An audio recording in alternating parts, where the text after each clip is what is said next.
आपण पाहत आहात महाराष्ट्र टुडे टीव्ही न्यूज 24/7 महाराष्ट्राचा विश्वास सत्याचा ध्यास। शिंदखेडा तहसीलदारांविरोधात तात्काळ कारवाई करण्यात यावी या मागणीसाठी शिरपूर येथील उपविभागीय अधिकाऱ्यांना निवेदन देण्यात आले आहे।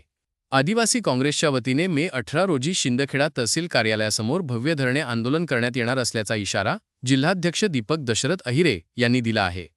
निवेदन देताना जिल्हाध्यक्ष दीपक अहिरे यांच्यासह गणेश सोनवणे, सुनील सोनवणे व इतर पदाधिकारी उपस्थित होते। निवेदनात नमूद करण्यात आले आहे की 27 मार्च 2026 रोजी आदिवासी काँग्रेसच्या वतीने विविध मागण्यांसाठी एकदिवसीय धरणे आंदोलन करण्यात आले होते। मात्र त्या आंदोलनानंतरही संबंधित प्रश्नांवर प्रशासनाने कोणतीही ठोस दखल घेतली नसल्याचा आरोप करण्यात आला आहे।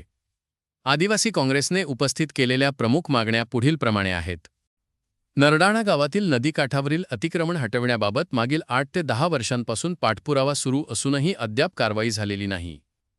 यासाठी ग्रामपंचायतीमार्फत 8 दिवसांचे धरणे आंदोलन करण्यात आले होते। शिंदखेडा शहरातील गट क्रमांक 12 व 15 नियमाकुल करून मिळण्यासाठी अनेक वर्षांपासून पाठपुरावा सुरू आहे।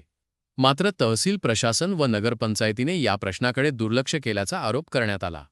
तहसील कार्यालयाकडून गेल्या 8 ते 9 महिन्यांपासून जन्ममृत्यू दाखले मिळत नसल्याने नागरिकांना मोठ्या अडचणींचा सामना करावा लागत असल्याचे निवेदनात म्हटले आहे।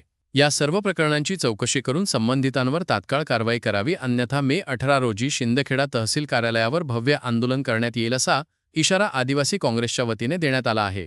तसेच आंदोलनादरम्यान कोणताही अनुचित प्रकार घडल्यास त्यास प्रशासन जबाबदार राहील असेही निवेदनात नमूद करण्यात आले आहे। महाराष्ट्र टुडे टीव्ही न्यूज उत्तर महाराष्ट्र संपादक श्री पंकज विश्वासराव सोनवणे।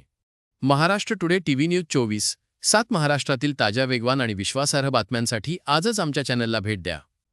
लाईक करा, शेअर करा, सबस्क्राईब करा आणि पाहत रहा महाराष्ट्र टुडे टीव्ही न्यूज 24/7 महाराष्ट्राचा विश्वास सत्याचा ध्यास।